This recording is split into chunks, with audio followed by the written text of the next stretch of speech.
Hey, it's Spy Party. It I is. don't know. That's Well, all you need to say. yep. This is my new intro. I am now a pro streamer. I forgot some sort of like clapping sound, but anyway, we got the 10th week of our Spy Party competitive league, and this Yeah, is this is our Saturday cast.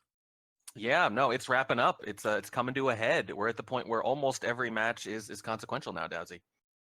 No, absolutely. Yeah. Oh yeah, we And have the people ones that here. we've got lined up. Oh yeah, there's people. Hello, we're here as well. Oh, I have the lovely Dowsy and Warning Track Oh, as our casters today. I'm assuming the lovely applies to Warning Track as well. That was like a joint I mean, label. Warning Track's all right, I guess.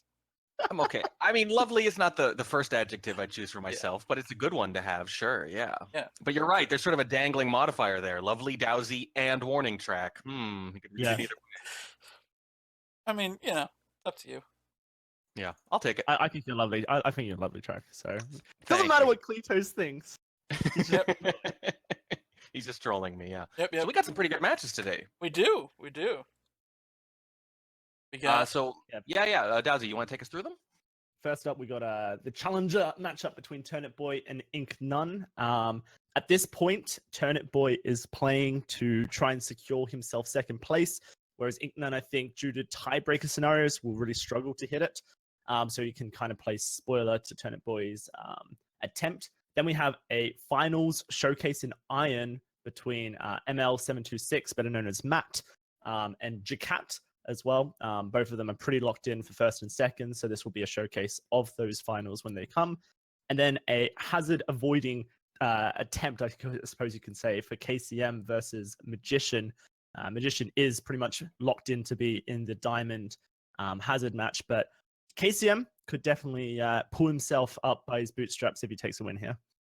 Yeah, and that first match in particular you mentioned, Turnipboy and Incnone, both players 6-2-1 coming into this. But as you mentioned, because of tiebreaker scenarios, one actually in a much better position than the other. That's how tight Challenger is that tiebreakers are actually a huge part of the strategy going forward. Yeah, and I think we'll talk about tiebreakers a little bit more when we do get into that series, because they do get a little bit convoluted, I should say. But yeah, pretty excited to see both these guys play. I played them both so far in Challenger. Both very good players. all right, and let's just get into the match. Pick some bands first, of course. Yeah. So Now, we get looks like the first band came out of Incnone. It was not, I don't know, Balcony. That's it. It's the fourth straight week he's banned Balcony. So if Turnipboy didn't see this coming, he should have. Yep. I mean, also Turnipboy regularly picks Balcony as well, and so Makes sense. You've kind of got the perfect ban here. Yes. Incnone doesn't like it. He bans it all the time, and now he's playing against someone who will very often first pick it. Yeah, it's really nice to have that first choice essentially made for you going into your match. You know you can ban it, you want to ban it anyway, and your opponent likes it. Perfect. And the interesting band coming from Turnipboy is Balcony or Ballroom.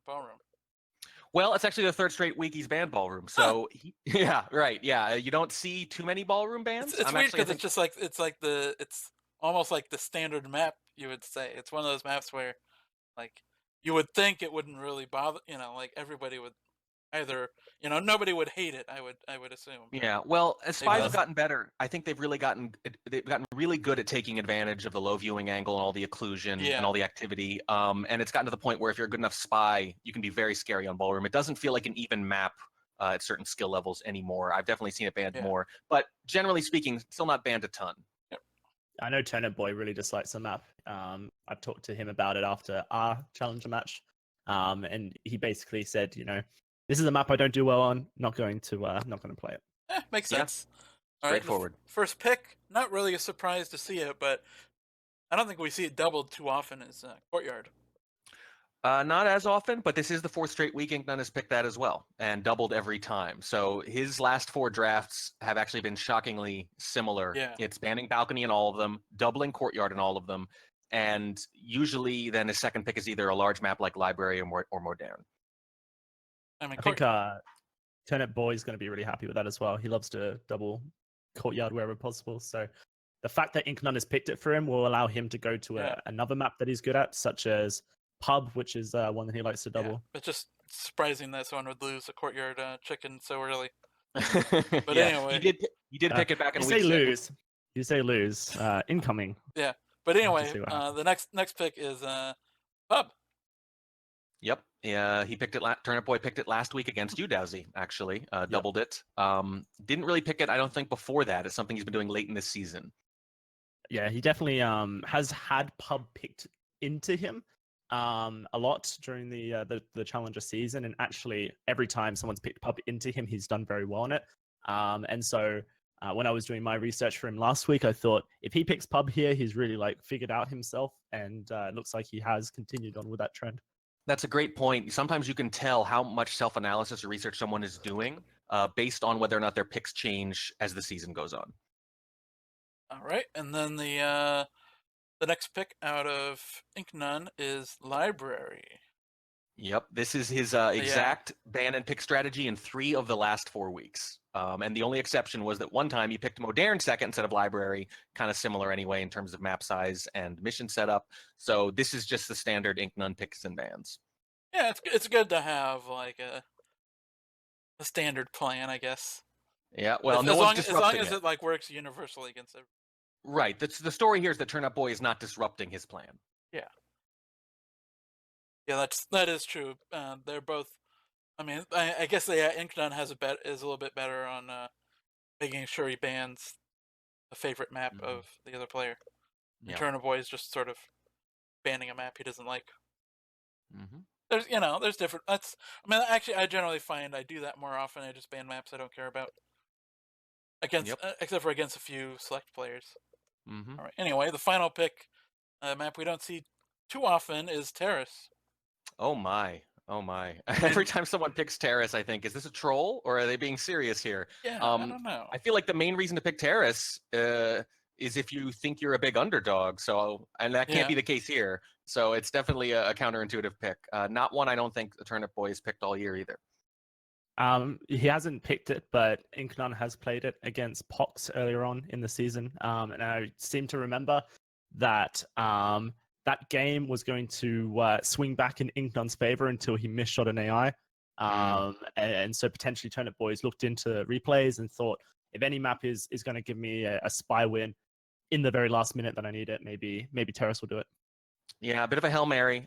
Sometimes you just need that dice roll. You got to take a chance, especially if you don't like any of your other options. Sometimes if you've already picked the map you wanted, maybe they've even picked one of the maps you wanted and the other ones are banned, you can be left sitting there looking at the remaining maps and realizing you don't love any of your choices. So why not take a chance? All right. Anyway, with that, get the first match underway. We got, looks like we have Incnone as the first spy, Bling Twin, I believe. I can't quite tell. He's facing away from me, but I'm pretty sure it's Bling Twin. Anyway, 100%. All right, we're ready to go. And 3, 2, 1, playing it. This is really interesting. Let's get into those tiebreaker scenarios just a little bit, warning track, because it's a little bit confusing, but I think we can do a job of getting through them. Incnone doesn't have an opportunity to get into second position in Challenger. Second position is obviously important in every division because that's how you get promoted. But in Challenger, you actually get auto-promoted if you hit second in the regular season. For Turnipboy, however, if he wins his match, Plastics wins his match, and Chef loses his match, they're going to be some of the games we feature tomorrow, hopefully, then Turnipboy can secure second. So he needs to first make his own luck, but then also get a bit of help from Chef's opponent and Plastic's opponent. Pox. No, Plastics, yeah. Plastics needs to win. Correct. Yeah. You're at the point now where you can't really control your own destiny for very long in a Swiss-style system with this many competitors. You can just win and hope for the best. So we're having Incnone here in a conversation with his seduction target, Teal. He's got himself up to a 49% flirt, and it comes off cooldown. Another green puts us at 99. Saw that coming from a mile away, though, because he didn't twitch closer to his ST. Yeah, the first one being 49 is kind of brutal because you know that you can't even timer flirt and 2 flirt unless you risk that twitch. He decides not to, in which case it's a 3 flirt. I don't love it. I think you can get away with the twitch there early on. yeah, leave conversation, rejoin, especially early on Courtyard. I think you get away with stuff like that. We do get the double agent coming to us, and it was a relatively good contact there, as most people were in conversations, and both the conversations with suspected double agents were full. Incnone steps onto the statues here to pick up a statue. This one doesn't have the fingerprint on it. It's the one next to him that does.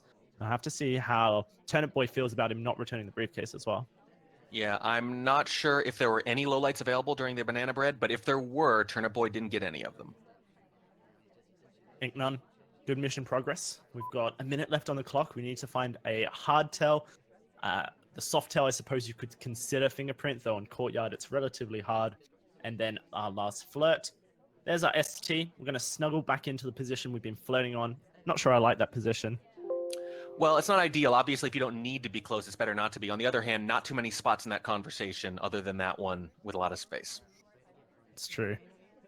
You hate it when that 33 happens. seconds.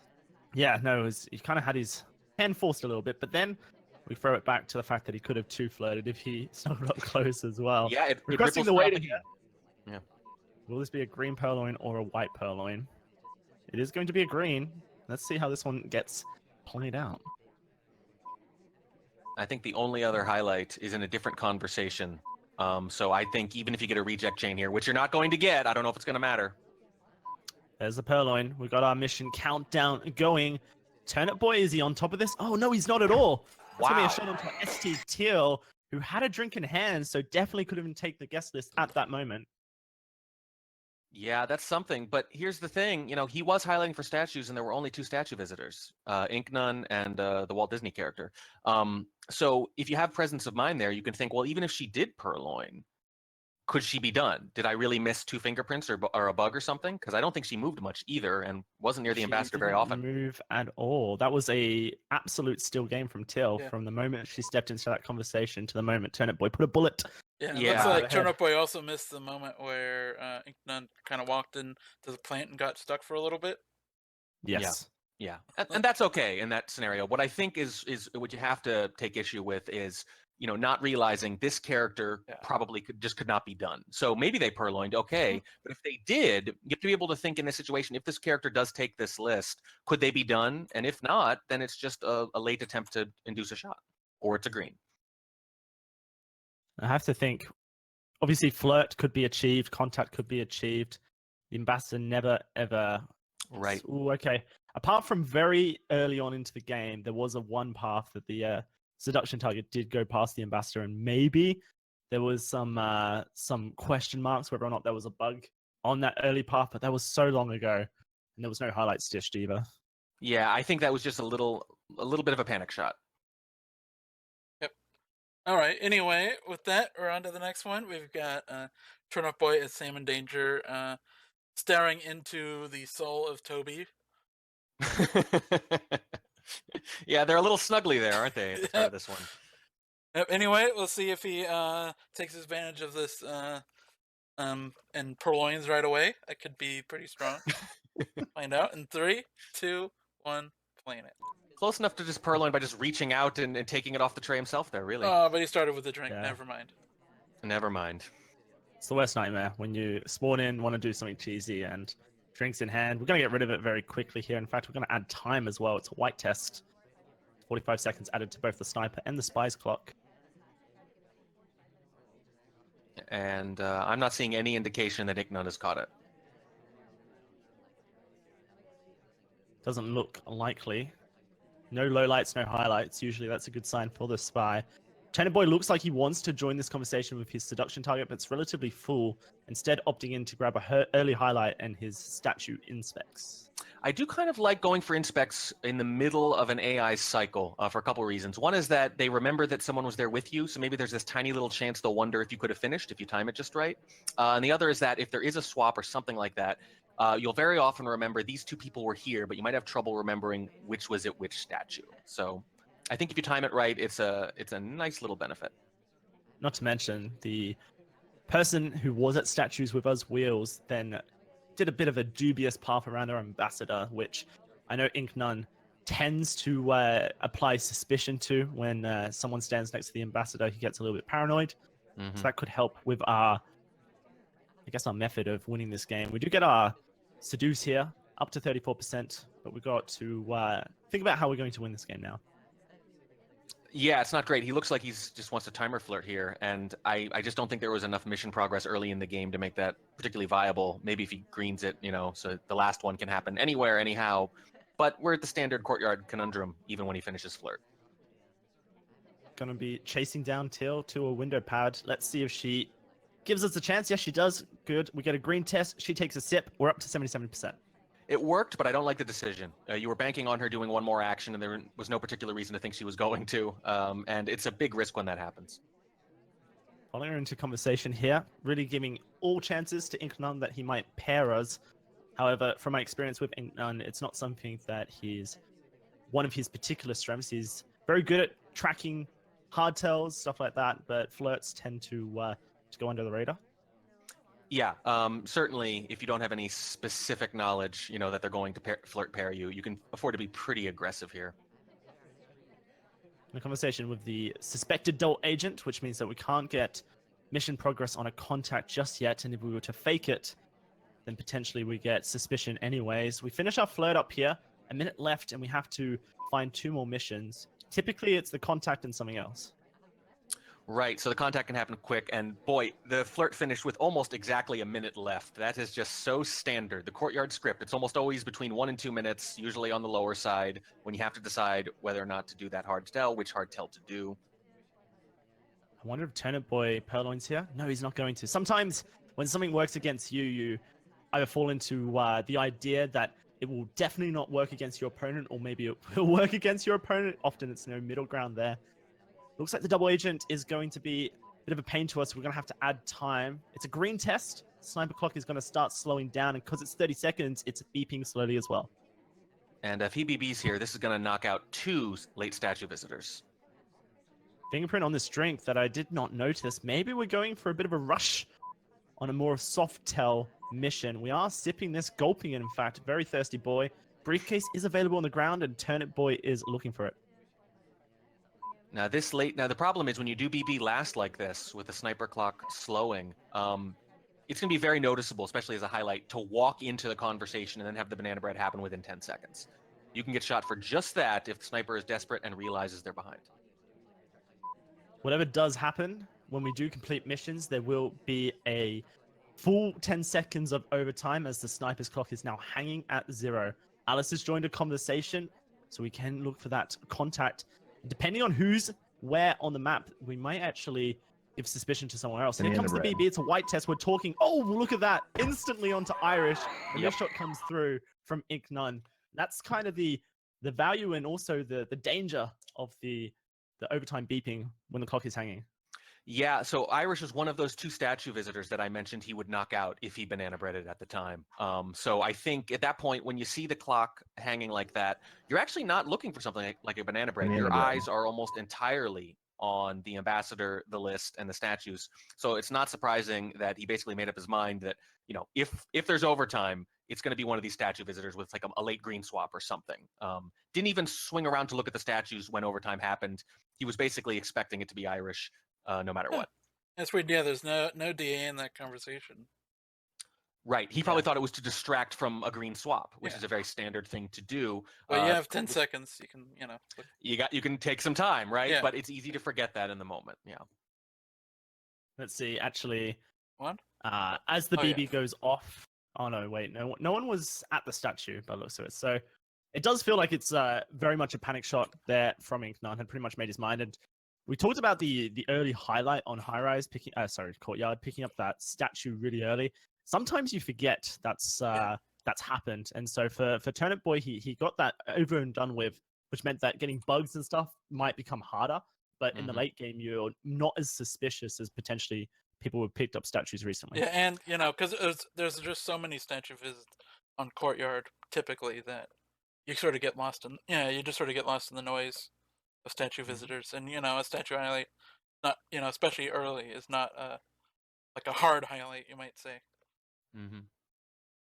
All right. Anyway, with that, we're tied up so far. A spy party, even not a sniper. To coin a phrase. Yeah, not a we don't use. Yeah. And here we go. We'll see if can keep this trend up. It's pretty unusual for Courtyard. Though sometimes it's not. So let's see. In 3, 2, 1, playing it. I don't think there's think been a that's- single spy party, 6 spy wins each. I don't think that's happened yet in SCL. Not quite. I mean, if you want to go have a look at a fun matchup, any checker game tends to have a lot of spy wins in it, back and forth. So definitely got some games that kind of lend themselves to it. England's here at Statues, inspecting this camera angle from Turnipboy. Unless he rotates fully. Oh no, there we go. He's gonna find the highlight. Always wonder if the rotate comes in time. Sometimes you think it won't. Well, it makes sense because on the opposite side, there's Toby on the far end of the conversation and the ambassador with her back to the other side as well. So, most of the reason to have your attention directed on that side of the map is not there. Jumping into a conversation with the double agent. Seduction target this game is the small man, who is sitting tight in a conversation with a suspected double agent of himself. We're at 2 minutes now. A minute has passed, and we haven't got any flirt progress. In the red. Contact does come through here. Couple of low lights available to the sniper. And if I'm Incnone at this point, even though Seduce usually makes so much sense, I'm already thinking about how to win without it. Let's see if he does decide for that. Toby's here, offering us a drink, but we're not going to take it, the guest list that is. Instead, we're going to grab the fingerprint. And that's one of the ways you would win without it. That's pretty much any game plan without the Seduce there involves getting that fingerprint. But it looks like they're going to try to do both. We hit a green test here, which we do. Then there is the possibility that we can flirt with our seduction target, or even just chase him to a different circle once that flirt timer has expired. With the fingerprint as well, really good chance to pick up another. Sometimes drink fingerprints go unnoticed. Oh, look at this. You can go between the ambassador and your seduction target, force the ambassador to leave, then pick up the fingerprint. This is perfect if you hit the green. No, you got to go on the other side. I think if you want the briefcase desperately, then that's the right move to make. If you don't want to bring any attention to yourself, then jumping at this position in the conversation is far less suspicious. We do hit our flirt at 35% at the 49th minute mark, which means that we can time a flirt, but there will be overtime. Yeah, and you got to go get the fingerprint anyway. So, and the ambassador is holding a drink, so your options are pretty limited at this point. You have to force the action here late. 22 seconds. Incnone going to rotate out of the conversation to a window pad, likely to add time here. Let's see how long he waits, or whether he just goes back, forces the ambassador out and the flirt at the same time. 10 seconds left on the clock. We're going to Statues. It doesn't make sense. It's going to be pretty tight. I don't think you can finish, even if you stop. No, this doesn't make any sense. Yeah, it couldn't even pick it up in time. There were several mistakes there at the end. I mean, I understand what you're saying about the ambassador. That's a tough call, either way. But as it turns out, if you're not going to force the action that way, you have to be more active in some other way.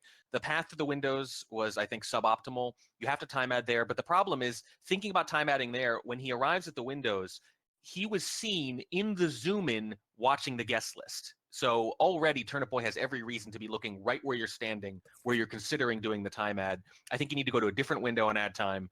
And give yourself an option, especially given how well it worked in the first game. Yeah, absolutely. And also, if you are going to do it, potentially do it far later in the game. I think he arrived at the window pad at, 18 seconds. You're not going to stand at a window pad for 18 seconds. If you do time that and it's a green, you're going to have lots and lots of slow beeps, which will indicate a green timeout has happened. Yeah, so with that one fingerprint and the 51% flirt, we were in a position to win that game, I think, the majority of the time, with solid spy play the rest of the way. I think that was kind of given away from that point. Anyway, I'm not sure what he was doing going to that statue. Give up. I mean, hey, look, we know there are panic moves as sniper. Yep. There are panic moves as spy too. Yep. It's a statue. Statue is the way you can finish missions, right? It normally is when you get that flirt done a little quicker. Very often, a late statue visit on Courtyard can theoretically finish. This is one of the rare times when it couldn't. Yep. And also, one of the things to note here is that Turnipboy is actually a very patient sniper. Overall, with a shot rate of around 63%, not counting last week's stats from my match against him. which indicates that he's very happy to let a spy time out. So if Incnone was going for the idea of a panic shot in the last minute, like his previous win, then that's not going to work against a sniper like Turnipboy.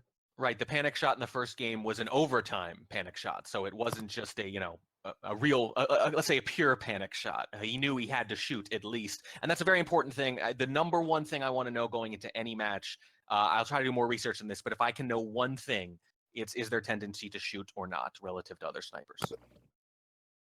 All right. And with that, we're on to the final match of Courtyard. That was actually the first sniper win. So we'll see if Incnone can return the favor here. 3, 2, 1, playing it. Oh wow, and eyeing Toby again, but with the drink. You get caught a bit on the bush there. If you're gonna make early pathing mistakes, pathing mistakes in general, early game's the best time to do it. Absolutely. I would say almost every game I see someone do something a little strange in the beginning, and I make a mental note, and it almost never ends up being them because the AI will do all sorts of things in the time of chaos. Turnipboy is joining a conversation that is very unuseful, but we are going to leave very swiftly for our seduction target. Let's see if we can hit this flirt. He will be able to just about. Kind of helped a little bit by Sari there. It's like that previous game where we're kind of banking on a double action window pad to get our float off. Yep, it's the exact same thing, and it was combined with a quick conversation leave and a quick window leave after it, too. Turnipboy is actually bouncing around quite a bit here. Fingerprint is gotten. Turnipboy trying to return the briefcase. The ambassador leaves. We do put it down, and then walk straight into a conversation ahead of us. Short paths are a spy tendency.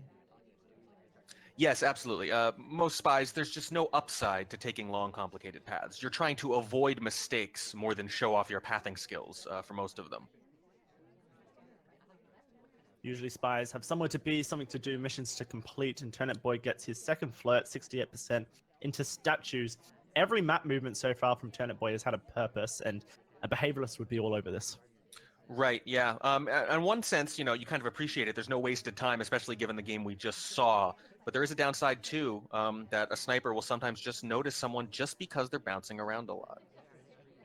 There was a fingerprint on that statue as well, so we have got 2 missions completed. Let's see how well Incnone was tracking those fingerprints. A minute left to go. We need one more flirt and a contact, and we'll have a mission complete. Really solid if you can get a fingerprint at a statue visit, especially with a moderate delay between the ambassador leaving. Now, those fingerprints can stay hot for a long time sometimes, and if it goes on for more than a minute, there's just a really high likelihood the sniper's going to forget about it.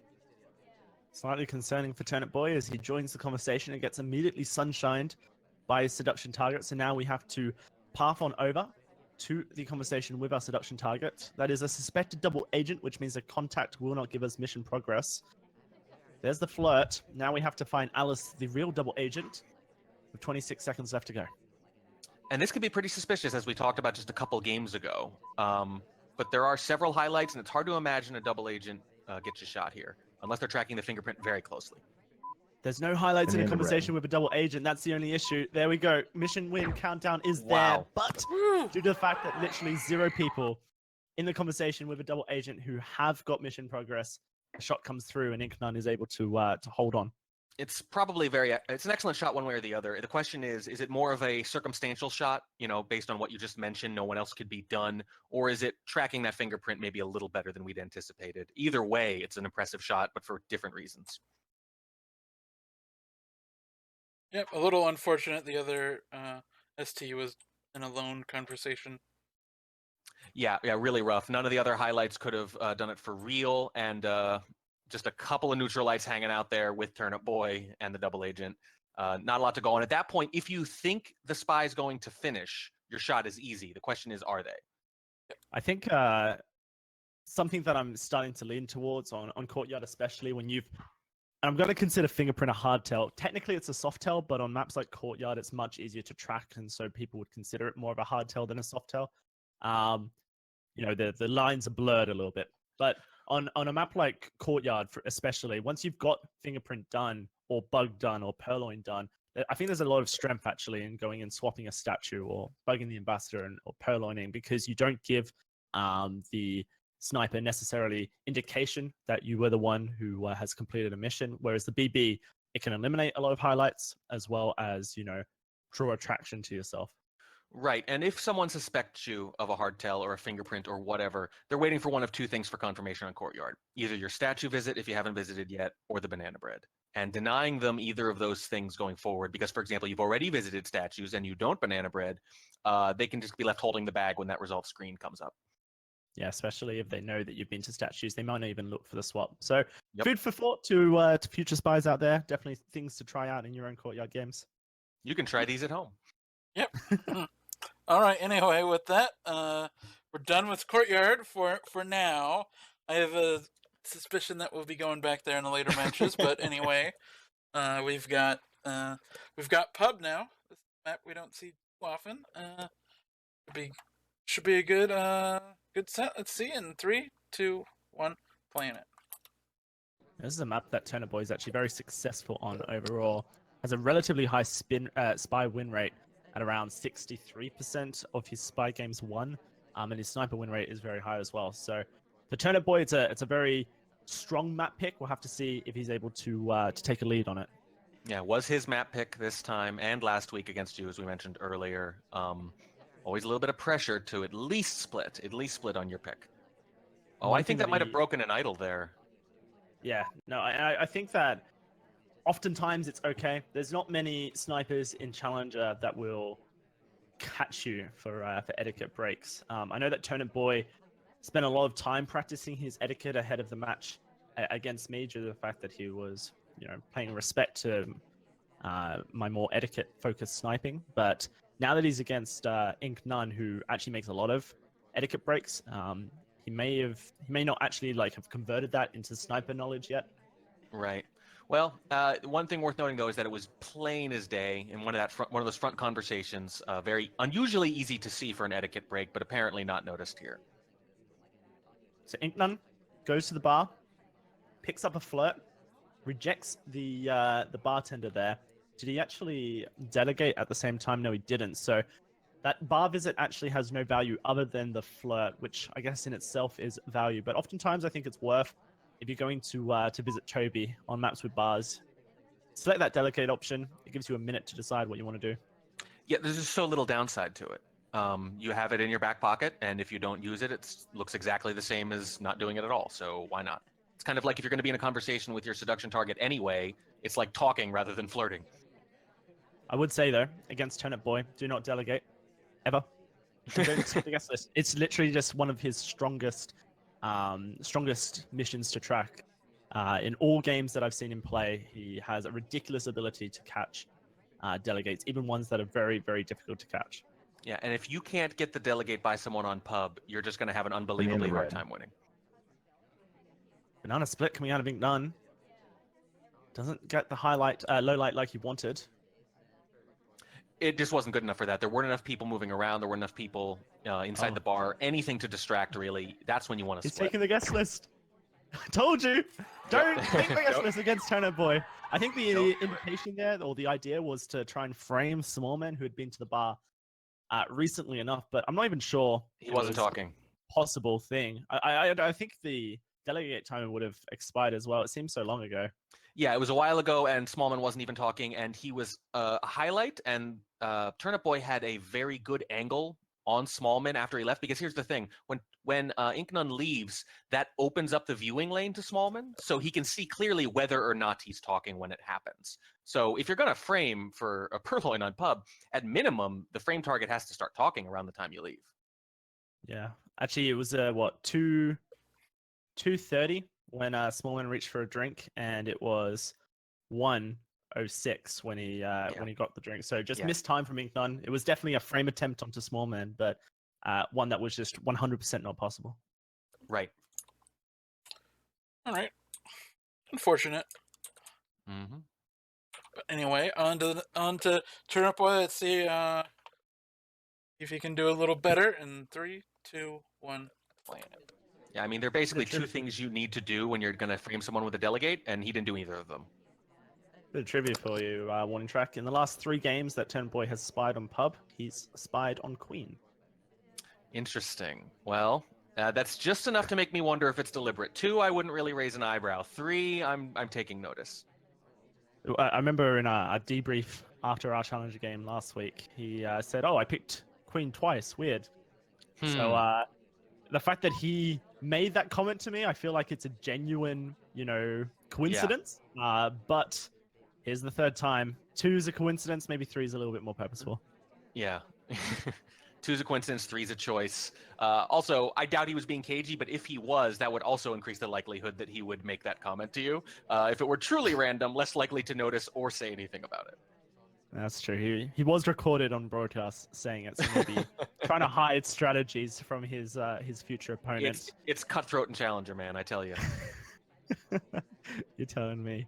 Turnipboy does pick up the drink and selects to delegate. He's got a minute on that, well, less now. Seduction Target does a huge solid and comes into the conversation with us here. The delegate timer does run out in about 20 seconds or 30 at this point, so he's got a bit of time to decide if he does want to delegate the guest list. Seduction Target chases him, and he hits the second green flirt. That is beautiful. So a delegate timer, for those wondering, is a full 60 seconds. One strategy that I've employed when trying to track drinks is that I'll say the character and the second that they pick up the game. So 46 and Duke, and then I know when the 46 minute second comes around, if anyone purloins after that, Duke can't be involved. So everyone has their different strategies. During your explanation, Turnipboy did something possibly rash. Green swap, and the BB knocks out the green swapper. That's true. The swap has happened. I don't think hesitation? he's looking at it. Incnone's not. No, not at all. No, he's not even looking at it. He's looking at the rest of the conversation. Wow. That's going to be a spy win coming out from Turnipboy, able to find it. Well, so what's interesting about that, this is the double-edged sword of doing the banana bread to distract from a green swap. On one hand, you almost always knock out the person who's going to do the swap for you, right? Seems like a big, big mistake. On the other hand, you gain that precious confusion, which is enough if it's your last mission sometimes. That'll maybe give them 5 of the 10 seconds out of the countdown, right, are piddled away on that confusion. And because they low light the person approaching the statue, sometimes they think, I don't have to worry about that statue anymore. Really interesting as well. Turnipboy has played 10 spy games before this one, so this is his 11th on pub. That was his first swap as well. And last week when I played Turnipboy, I framed an AI with a white swap to make it look like it was green, and Turnipboy shot for it immediately. So potentially it's him deciding that actually swaps can be strong on pub after. You were pearls on the far back statue and he shot general. Yeah, that's right. Yep. So I like that, though. I like that he hadn't swapped yet and does it. In fact, you say 1 out of, 10 games? 1 out of, that would be his 11th game. 11. Yeah. See, that's almost exactly the ratio I have in my head when I tell myself to do something specifically because I haven't done it in a while. It's something like 1 out of every 10 or 12 games. So I really like that tendency to just do something every so often at roughly that rate, just to keep people honest. Yep.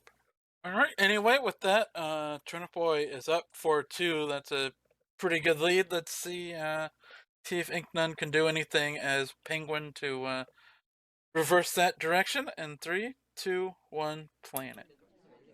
This is where pressure starts to mount. You're on your opponent's map pick here, warning track, and you've just gone down a spy game. Yeah, it's to unravel. It's a pressure situation, and if the character selection tells you anything, it tells you that maybe Incnone is thinking about getting missions done. When you pick a very suspicious character, you're going to be watched anyway. So I tend to think that most people, when they pick a suspicious character, are looking to mission complete. They're going to say, you're not going to be able to see some of these things. You're going to be suspicious of me. I'm going to try to win just under the wire. Incnone's flirts so far have been fairly solid. Another green puts us up at 51% on this first action of the spy. The previous game, it was a frame on the delegate that got a shot. Potentially, that means that Incnone will avoid the guest list all entirely this game. I would hope so, or at least do some of the very basic things you need to do to frame someone for a delegate. Although the person he was trying to frame is the person he is this time.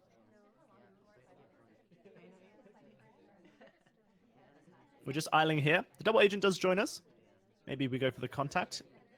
It's a very okay time. A few lowlights, pretty standard on pub.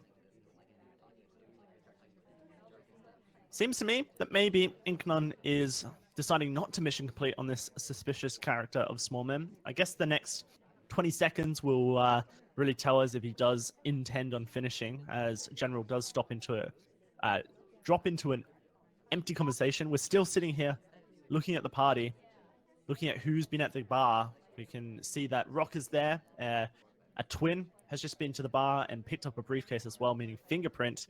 If Incnone's going to frame anyone, I would suspect it would be Bling Twin. There was an attempted bug as the ambassador entered there, not seen, but also didn't take. And Incnone making a mockery of my analysis, looking very much like they don't want to complete missions. I think the problem is if you're looking to not complete missions and maybe frame someone, you actually have to hope that they're watching you instead of them, and that makes them self-conscious late in the game about what they would have missed. Just too many balls in the air, I think. Well, we do step to the bar. We do pick ourselves up a flirt. We're now completed on that. Toby going to serve as a drink next. Incnone, what will he decide to do? He's got a minute left and only one mission completed. It's going to be another reject. Now we may walk past the ambassador, attempt the bug, which we achieve. It's small men into tapped hard to see. Turnipboy has not flicked his laser to us either. I would think that went unnoticed. Not just hard to see in general, completely behind that doorway, completely during the rotation. It was utterly invisible, and it didn't even really look like a bug path. Oh my. That's a swap. That's a swap right in front of Turnipboy. Oh my goodness. Do? 4 seconds left on the clock. He's not going to shoot. There's no way. Right back at you, he says. I can swap in your face just as well as you can in mine. 2 hardtails, and it's not hard to see why. We talked about this earlier. People like to use that banana bread as the prompt when they're suspicious of someone. But you really got to go back, please, Kletos, and check out that bug. Totally invisible. Yeah, I'll check it out. Look like a bug path. Yeah, it doesn't even look like a bug path. I mean, it's a pretty good bug, but there's an assist there from Turnipboy. Yeah. He's not in a position. He's not guarding it closely enough, particularly given how suspicious that character. Yeah, well, it was, as far as I could tell from the sniper's view, it was completely behind the door. Yeah, door frame. I mean, we see bugs sometimes on Ballroom that are obscured by the pillar, but generally speaking, you're still in a position to see whether or not there's anything off about the path. In this case, not even that. It really is nothing. It's just a black box. The 2 characters are behind it for a second. Not visible at any point until he reaches the windows. You have to consider that Turnipboy with just a rotate to the right or a rotate to the left would have had 100% vision of that bug. So or at least suspicion of very it. important. Yeah, I think it's going in sort of like slow motion. You can see just like the very start of his hand going out. Well, here's the thing. Even if he's just there enough to see that it was possible, then he's watching that statue just a little closer at the end, and there's no way a white swap in the face works. So that game is really lost on that rotation there. Just shockingly unconcerned about a super suspicious character walking by the ambassador in the last minute of the game. Yeah. Yeah. And then that swap in the face to, Yeah. That was crazy. Who was there before is the question. Double agent, suspected double agent. So clearly Incnone is looking at Irish there and going, well, she's going to be the one who takes the heat for this, but he doesn't realize this is a suspected double agent. And before that, it was Wheels. So potentially what happens there is Turnipboy may be thinking, is it possible that the green swap was Wheels? Mm-hmm. But even then, no shot comes through and no lights come through. I think it went completely under the radar. I like the white swap a lot more when no banana bread has happened. All right, and with that, Incnone brings it back to within 1. So another successful sniping here can tie it up again. Let's see what happens in 3, 2, 1, playing it. Yeah, playing red dress here. Turnipboy will have to win a spy game to hold on to his advantage. I love the challenges, the gauntlets being thrown down, the white glove slap of the white swap in the face.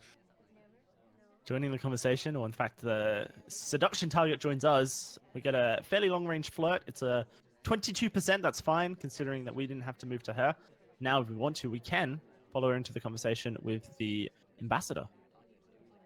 And that is that close enough to bug? Sometimes you can bug from across. Wow. 100% close. I am a big fan of the across the conversation bug on the tiny conversation circles.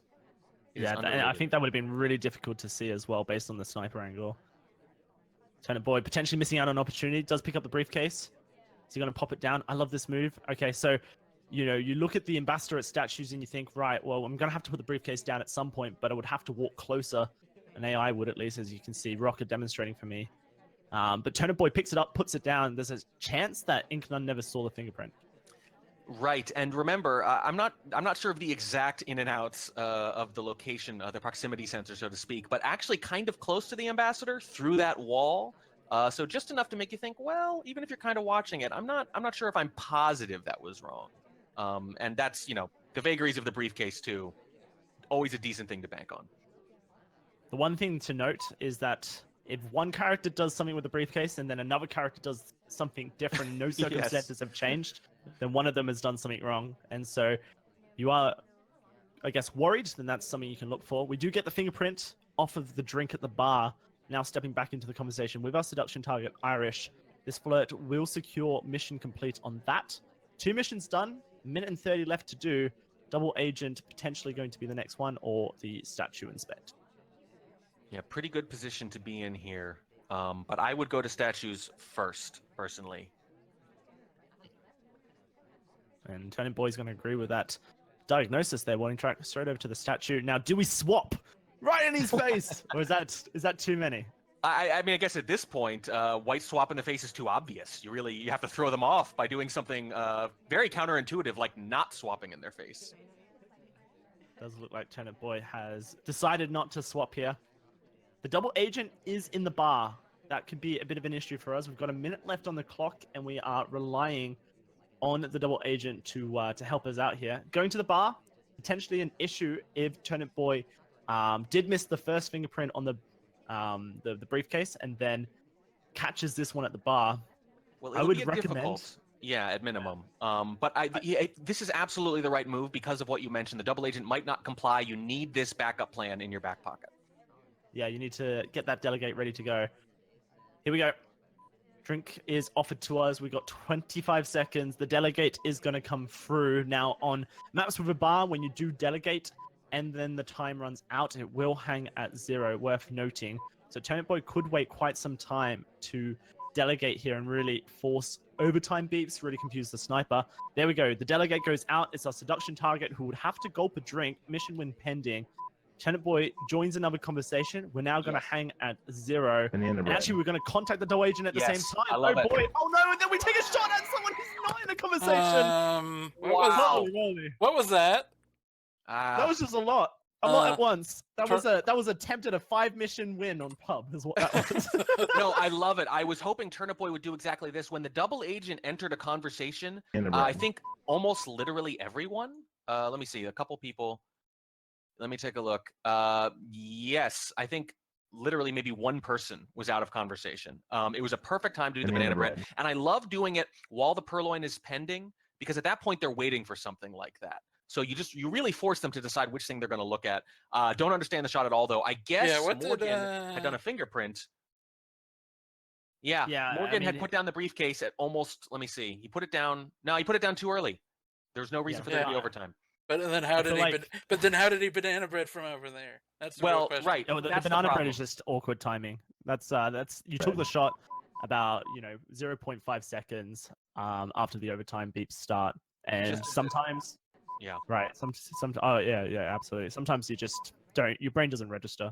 Right. So, or it happens almost exactly at the same time. Sometimes you don't hear the sound file right away. But look at Morgan. What he does is, Kane rather, he does what looks like it could be a final fingerprint on the briefcase at around 16 seconds. And then he takes a path by the ambassador at around 8 or 9. In other words, just enough to trigger overtime, but a second of overtime. So that if it is him, you need to be ready to shoot as soon as you hear overtime.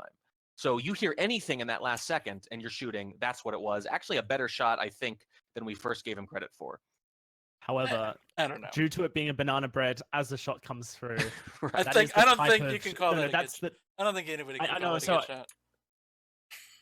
I mean, I wouldn't call it a bad shot because the shot was like 100% decided on before the banana bread happened.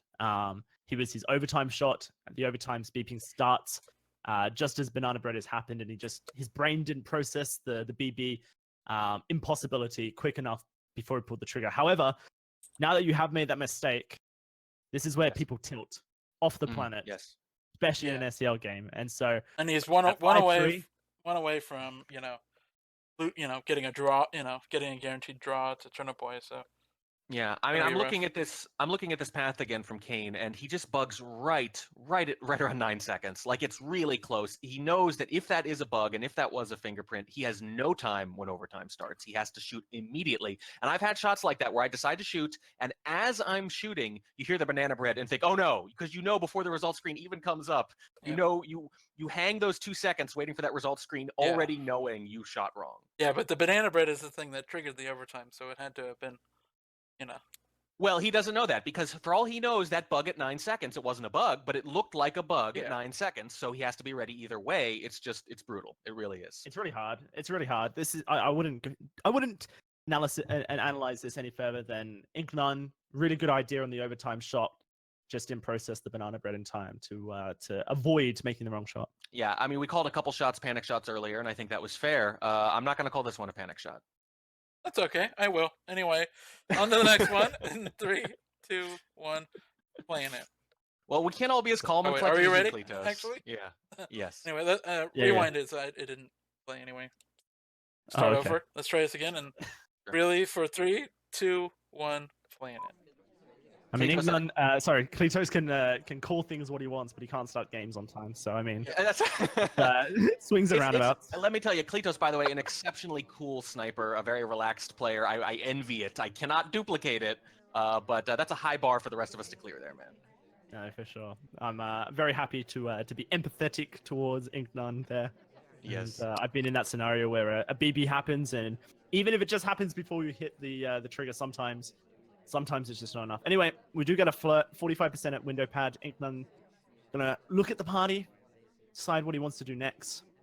And like we talked about, that's the moment that you tilt in any game is when a wrong shot happens, especially like that. And so for Incnone, he needs to win this spy game strong, or else potentially it's just an avalanche effect. Even though it's your spy game and you kind of expect to lose it. Yeah, the way I see it, there are basically 2 ways to get tilted, and it's different for every person, which one they dislike more. Sometimes it's when you take a really bad shot, and in other times it's when you get really bad luck. And in that case, it was more bad luck than bad shot. But one or the other can be more frustrating to you, just depending on what kind of person you are, really. And let's not forget, for Turnipboy, a win in this series is huge. It puts him in a position where tiebreaker scenarios could force him into second position, get that auto promotion out of Challenger. Yeah, a lot at stake here for Turnipboy. For both players, certainly, but a little more for Turnipboy. Can really put himself in a strong position here. He lost in week 1 to Chef, by the way. But in week 1 of a Swiss, you don't really know how much weight to put in those results. We didn't know it at the time, but Chef is one of the best players in Challenger. Turnipboy went 7 weeks without a loss after that, before he played you, Dowsy. So he's really come on strong, and this would just be a great capper to a great season for him. Yeah, absolutely. You would absolutely want to win your last matchup in regular season. Huge feels good, man. Let's see if Turnipboy can continue towards, obviously, the outcome of second place and a win here in the last moment. Yellow book in hand for Incnone. Lots of time being idled here, so we're going to add time. Green test, 45 seconds added to our clock. The sniper clock going to slow down for the next minute and a half. I think this is a great time to time add on library in general. I think this is actually the kind of point in the game where you can time add and the sniper will just genuinely maybe end the game not being sure if it happened. Going to green bookshelf. It's going to be a direct transfer. Yellow book into green bookshelf. Completed. How suspicious is this to Turnipboy? Seems like it's not suspicious at all. Yeah, I don't think so. Although I'm still hurt by that seduction there. Any seduce with a 9 in front of it makes me feel bad. Have to bring the pain for Tobo's sake there, warning track. Yeah, sympathy gains. Yes. Middle statues here. Going to start inspecting white test. Double agent. Going to pick up the statue we just inspected. Good stuff. There's a green test, meaning we can probably get 3 done before we start a third cycle, and that's exactly what happens. And just a tiny little thing, but smart to inspect not the held statue first, that one's obvious, but the left one. Because if someone is going to take a statue from you, if they take the right one, they have to walk another second. So technically speaking, the ideal statue to inspect first there is the left one, based on the trajectory of the AI approaching it. Incnone, 2 missions completed. That flirt is good to go. 1 more talk from anywhere in the conversation, and we complete it. Looks like Incnone is going to do the smart thing and walk to a position in the conversation that's far enough from Rocker. However, she's not interested. in what Incnone has to say. Does Sunshine as a little bit. Toby gonna offer a drink. This is where you might make a bad decision, and he does. After a Sunshine, takes the guest list, walks away from Toby, and oh my gosh, Turnipboy with a very confident shot into Alice. Yeah, confident is the right word, because I don't know if I want to say good or not. The Purloin is 100% off screen. Yeah. Did not see the fade at all. He's literally just going off the fact that he's walking away with a drink. So it makes you wonder if maybe either a little aggressive, therefore, or was actually on that microfilm a little better than we thought.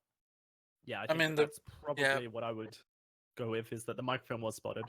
Yeah, but it's interesting decision from Incnone to not gulp that first. That's, you don't want to be, especially when you're behind the column like that. I don't think it would have been seen if he had gulped there. Maybe not, but the fact that he got shot at all makes me think that he was in big trouble either way. Yeah. Again, assuming it wasn't an aggressive shot, because the fade wasn't even close to seen. Yeah, no, it was off. Turnipboy was on the other side of the map at the time, so. And I do think there was a reject before that. Let me just double check. So Turnipboy, before that shot has happened, is staring the guest list down. Pearl takes a drink. Now it's offered to Irish. Speed this up because this is not fun audio commentary. Who also takes a drink. Offered to General, takes a drink. So actually, the last person who took a drink before Incnone was seen on camera. So I feel like if you are tracking Purloin as something that you want to, and I know Incnone does like to Purloin, then maybe you're basically shooting on the fact that you saw General take a drink before Alice walked away from Toby. Yeah, it's sort of an atypical way to track Purloin sometimes, but you can absolutely do it that way if you're watching it close enough and you have that level of confidence. And as you said, a very confident shot.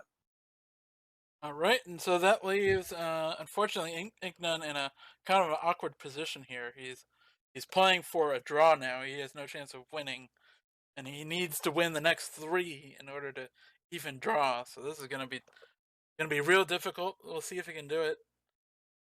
Go in 3, 2, 1, playing it. Now, normally I'd say the only game that.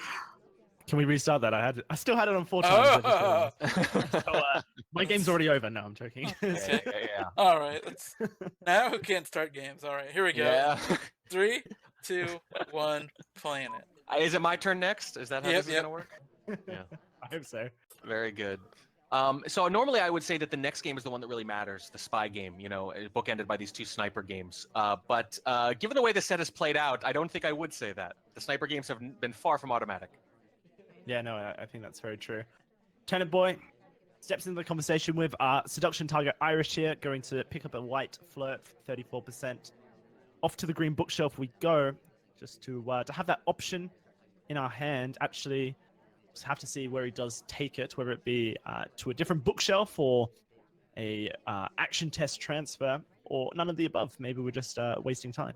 Interesting to note that Pearl's got an almost instant lowlight in this game. She took a drink at Windows, but I don't think that's what it was. I think it was taking a drink at Windows early, combined with being basically the slowest character in the game on one of the biggest maps in the game.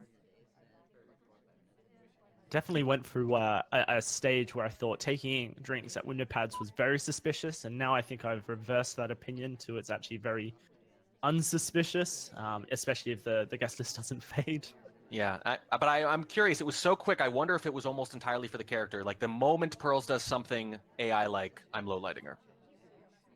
We add time. At the back window, it's a white test, which means it was added to Incnone's clock as well. Yeah, not seen, but at the point where a couple of those statue visitors could have been knocked out very quickly if it was. Yeah, no, that's very true. If you don't know who did the time ad and you see it pop up, 2 options: either low light anyone on your screen who definitely could have done it, or actually try and find them. I think I prefer the former, as it gives you a little bit more information, especially earlier on into the game.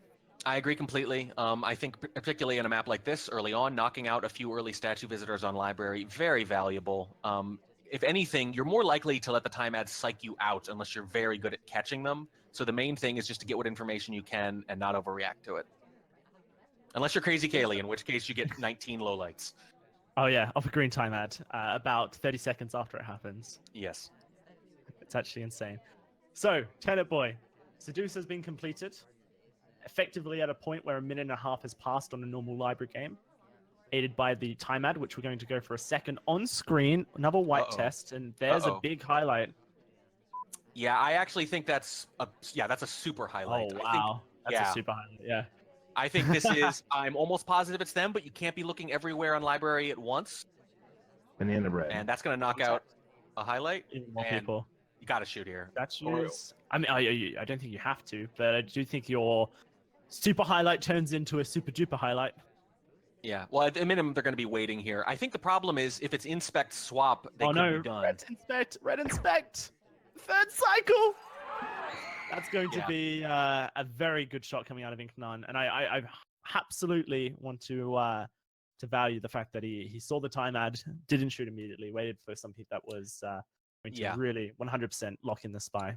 Yeah, I think what's interesting is I feel like he might have shot even with a normal inspect cycle there, because if you are at all worried about some kind of swap body block, whatever, you can't discount the fact that they could be done, that a bug could have gotten by you on some place like library, because they became a suspect so late in that game. It's not like they were watching them before. Obviously, you're already crediting Seduce, and you've heard the banana bread. So I think that shot might come off either way, but I agree, at the very least, you want to wait until they've inspected a little bit, just to give yourself a little more time to catch things. Also, when you look at the in-game clock, it shows 2:27, but when you consider 2 time ads, that's 1:30. Internally, your internal library sniper clock is at 1 minute. That's a great point. You expect a spy to be finishing. So that's a great point. Your muscle memory is screaming at you to shoot around that time, regardless of what the clock says. No. All right, and with that, we get to actually see Terrace. One of the prettiest maps in the game, and that is the extent of my compliments right now. Oh, not even a fan with the added bar and statues. I would be if there was extra time. Yeah, so the changes simultaneously get it closer to being a viable competitive map, but still haven't actually made it any more competitive at this exact moment. It will be at 3 minutes, maybe even 3:30, but at minimum you need 3 minutes. I've done a lot of practice rounds on Terrace, and the time just isn't there. Yep, I would agree, but we gotta watch it anyway. Let's go. And 3, 2, 1, planet. Are y'all hyped, everybody? We've got to watch it anyway. I mean, one thing that mandatory. This is mandatory. If you turn your screen off, you get banned by Checker. Mandatory. We know. Terrace. We're watching. Yeah. One thing that I will say about this pick, Turnipboy's pick here, is that if you expect that you can go one mission up, one spy win up and hold serve, then you're in a position where you've got Terrace is your last map, and you might be ahead. And if you are ahead, then you can just draw both these games out and win the series. So for Turnipboy, and you're sniping first, so maybe you just finish it before the 12th game as well. Well, that might have been the plan, but given how many spy wins we've seen, that's not how it's gone.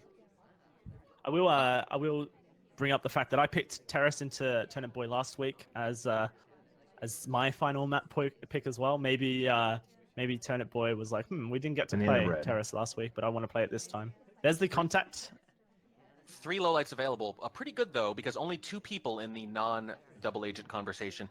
Very interesting note, by the way, there were 4 early bar visitors, and Turnipboy elected certainly not to highlight for that, at least. I also think there was people with fingerprints that just got knocked out by the BB as well, so potentially a bad time to actually contact the double agent there. We've got the contact done. We've got a highlight for being one of the people who could have done a real contact. Our seduction target, Queen here, is at the bar going to come in. Remember on pub, use the oh, that's a double talk as well. Oh dear. Well, but it's also a 2 flirt. Very good. And now you have about 45 seconds to figure out what your last mission is going to be, if anything. He's going to fake the delegate, surely. That's what he did on pub. That's what his tendency was. Oh, there we go. Walking over towards the bar.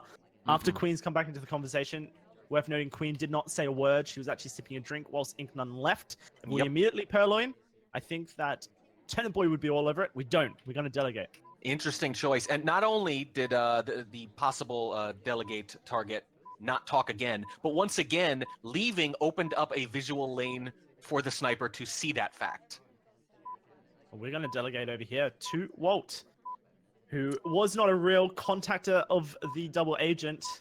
Potentially not the best choice. Salmon's blocking it.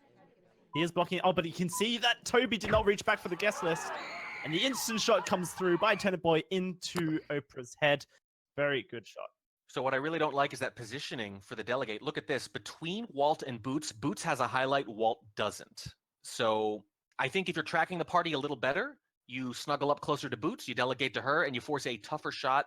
Given how quick Turnipboy was on that, especially as you mentioned, noticing Toby not reaching for it, not even waiting to see the list, I think it might not have mattered, but you certainly give yourself better odds delegating to Boots there. Yeah, no, I think that's true. She was in the conversation with the double agent when the contact went off. She was also one of the 4 people at the bar with the ambassador, and she was in pretty good range for a bug as well. What else does she do? She does a weird path when I guess she went to go grab a briefcase or something like that. I think Boots would have been the best person to delegate to, but even then, I've already expressed Turnipboy is really good at knowing who did the job when it comes to delegates. You also mentioned earlier that the low light knocked out some fingerprinters. So combined with this here, with the delegate to Walt rather than Boots, it kind of gives me a sense that even though there was an attempt to frame, there wasn't a lot of attention paid to the party during the rest of the game time.